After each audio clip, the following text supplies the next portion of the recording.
Hello, everyone. I'm Tom Wistrcill. I'm JT Wistrcill. I'd like to welcome you to another edition of From the Couch. Here we are. We're talking NBA. We're going way back in the history. We're going to start a series, Best Players of the Decades in the NBA. We're going to start with the 60s, which was a long time ago, JT. Very. Even before I was born. Which is crazy. Which is crazy, yes, exactly. So the 60s were an interesting time in the NBA. There were only 9 teams in the league back then. So the talent level was excellent because it wasn't spread out amongst so many teams.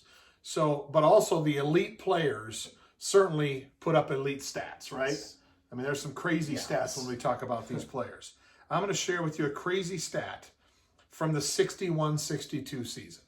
Walt Bellamy was a rookie that year in the NBA. He averaged 31, 19, and 3. 31 points, 19 rebounds, 3 assists a game. He got 0 MVP votes. 0 first place votes, 0 second place votes, 0 third place votes. That's how crazy the stats are that a rookie averages 31, 19, and 3 and gets no votes for MVP. So, all right, so we're going to start first with honorable mention. We're going to do top 5 players. So the 6th player probably had a chance to be in the top 5. So JT, when your honorable mention, who's your guy? Yeah, not for me. Honestly, this was by far the most clear-cut top 5 I think we're going to do. There's just 5 guys to me that jumped off the page. So I had to dig. I spent the most time digging for my honorable mention, honestly. And I settled on Jerry Lucas, 6'8" power forward for the Cincinnati Royals. This is the kind of guy the Cincinnati Royals aren't a team anymore, but back then they were. This is a guy who was a really good shooter for his time. He was a really good three-point shooter in today's game, but really good mid-range shooter. And also a guy who put up 20 points and 20 rebounds routinely. He had a couple seasons where he averaged exactly that, 20 points, 20 boards. So really good player, underrated, who played for the Royals and eventually won a title with the Knicks in the 70s that I think had he been on a better team, he'd get more recognition. Well, certainly well-deserving of your honorable mention there, assuming that our top 5, hopefully, maybe is pretty similar. So I'm going to go with Bob Pettit as my honorable mention player, 6'9" player for the St. Louis Hawks, who was in kind of the second half of his career, still averaged as a career 26, 16, and 3. And in 61, he averaged 31, 19, and 4, and finished 6th in the MVP voting. 31, 19, and 4 doesn't even get you a top 5 spot in the MVP vote in 61-62, which is the craziest year in NBA stats in NBA in history. Look it up, do the research. It is the craziest year you'll ever see. So Bob Pettit, 6'9", great post player in an era of good post players that we'll talk about later. But he gets my vote as the honorable mention player. So, all right, let's jump into the top 5. JT, let's go with your number 5 player. Yeah, speaking of guys who didn't get MVP votes, this guy definitely deserved an MVP award, but unfortunately never got one. I'm talking about Elgin Baylor. Minneapolis Lakers, small forward, a really exceptional scorer, and I mean, some of his stats at the time, I mean, he went seasons where he averaged 34, 38, 34 points per game. I mean, just astronomical stuff. And he was, like I said, really athletic for his time. So he was a really good shooter and so athletic he was able to make. A lot of people called him MJ before MJ. He was able to make moves in the air and fly so high like that at the time no one had ever seen. Those 9 teams had never seen before. He's number 30th on the all-time scoring list as well. So another really underrated player. He didn't win a title till his last year as a player, and he was a shell of himself by then, but during his prime he was a threat and he could give you a bucket at any time. A really good player that gets lost in the shuffle this decade. Yeah, absolutely. In fact, he's my number 5 player as well. There you go. So good rankings there. You've said a lot of the same notes that I made about Elgin Baylor.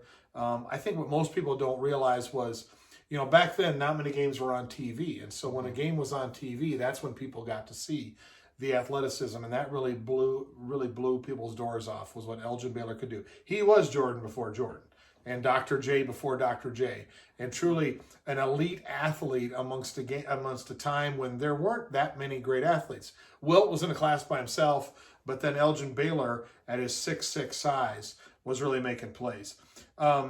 He averaged one year an amazing stat line: 35 points, 25 assists, 5 rebounds.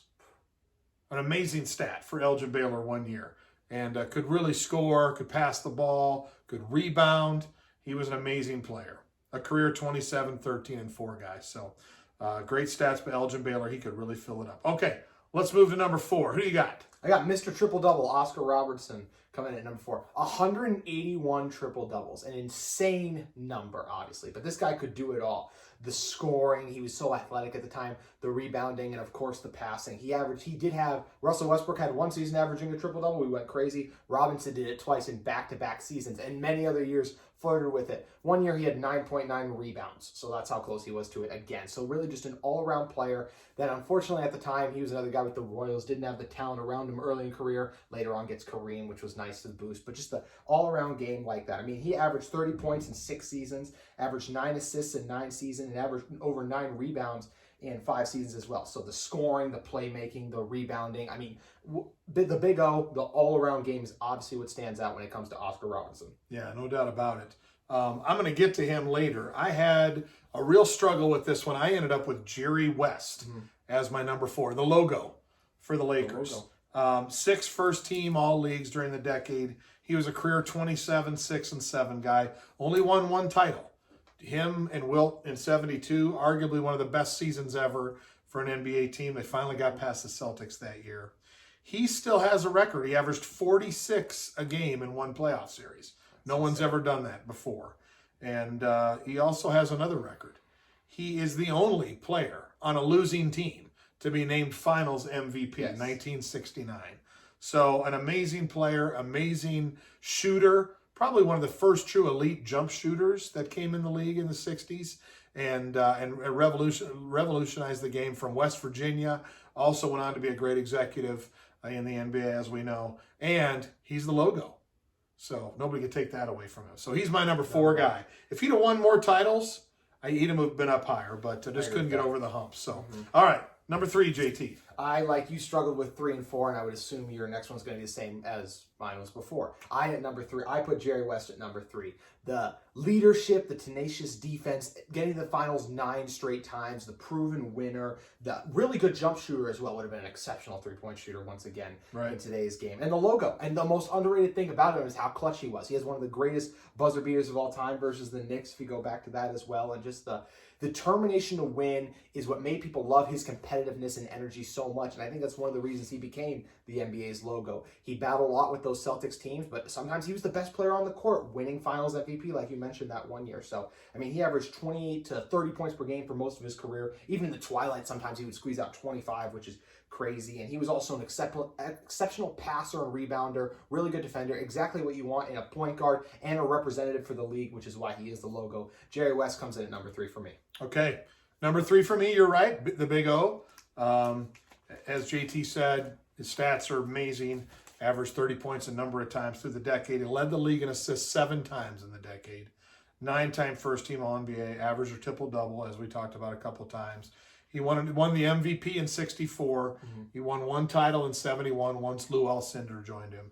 What he did was he revolutionized the game as far as a guy that could control the ball the whole game. Because he could score, he could rebound, he was great at assists. And so he elevated the point guard position like no one has ever done in the league. And he played with a team that wasn't great most years.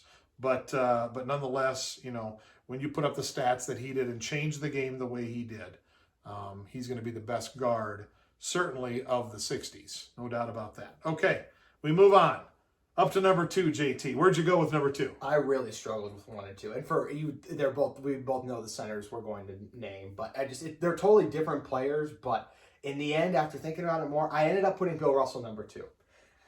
11-time NBA champion, can't take that away from him. 5-time MVP, probably the greatest rebounder in NBA history. And what he did on the defensive side has probably been unmatched. No players had an impact like he did. The shot blocking, he was able to guard in space really as well, and he was an exceptional leader and teammate. Probably could have averaged a couple more points a season like that, but instead was unselfish and had a couple years where he got to that 4 and 5 assist range because of his willingness to pass out of the paint. And he even won championships as a player coach some of the years, which they did sometimes back then, which is another thing that's just crazy. Another crazy stat he had is he had 32 rebounds in 1 half.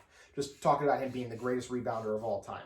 He also had 10 years where he averaged over 20 rebounds per game. Another stat that's unheard of from the 60s, showing you what an underrated gem this era is when it comes to stats and things like that. So I mean, just everything about Bill Russell, I really like. The offensive comes a little bit short for me, and that's, I think, why he was going to fall behind my number one. But the size, the intensity, the defense, I mean, 11-time champion. I can't take much away from him, and he is one of the greatest players of all time, in my opinion. Okay. Bill Russell's my number two as well. No surprise there. Just like JT said, I struggled with it, but it's hard to argue against picking either of these two with their successes. But Russell, 4 MVPs during the decade, top 3 in rebounding every year, top 10 in assists 4 times. Wow. So 4 times he finished top 10 in assists. Unheard of for a center. Right now, he won 9 titles, and he changed the game on the defensive end. He was the first player who really focused on the art of rebounding, of where to get in the right position, where's the ball going to ricochet to, what kind of shot does this guy take. He wasn't the biggest. Size-wise, he didn't match up against Wilt. Only 6'10". But he worked hard, he was smart, and he played on great teams. He really had great teammates around him, and maybe that's why his stats didn't blow people away. But nonetheless, when you're the second best player in the decade, you can't complain too much. Bill Russell, number 2 of the 60s for me. So. I mean, as much as we do talk about those great teams did not accomplish much without Bill Russell ever at all. So he is surrounded by great talent, but he was definitely the star of that ship. At number 1 for me, Wilt Chamberlain. Played on the Warriors, Sixers, and Lakers. The 7'1" center who absolutely annihilated the record book. 100 points in a game, anyone? 55 points per game average in a season. 27 rebounds one season. Even in the later years of his career, he averaged more assists, I think, because he started to decline physically, athletically. Just the stories you hear about his workouts and what he would do in-game. As you said, not all the games were on TV, so some of the stuff we're never able to see and experience, but it's just insane. It's just, when you look at the history and the stuff like that, what Wilt was able to accomplish back then. I mean, one of the most dominant scorers inside teams. They had to change the rules to prevent him from dominating a little less, and he still was able to average over 30 almost every single year. I mean, Wilt is just insane. I mean, he averaged over 20 rebounds for 10 years, 8 assists 1 year, and he was still a really good defender. But we just focus on the offensive numbers so much. He won 2 titles, and when it comes to just looking at the box score and stuff like that and just the stats, he might be the greatest player of all time. But he's definitely, I believe he's the greatest player of this era, Wilt Chamberlain. Yeah. Well, no disagreement here is probably from most people. Wilt's your guy, won 4 MVPs, 7 times he led the league in scoring, 8 times he led the league in rebounding.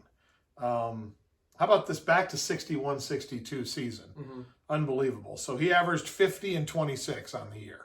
Not bad, right? Not at all. Not at all. His lowest scoring game was 26 points. He never scored below 26 points in any game. His lowest rebounds was 15. And once during his career, he had a 20-20-20 game.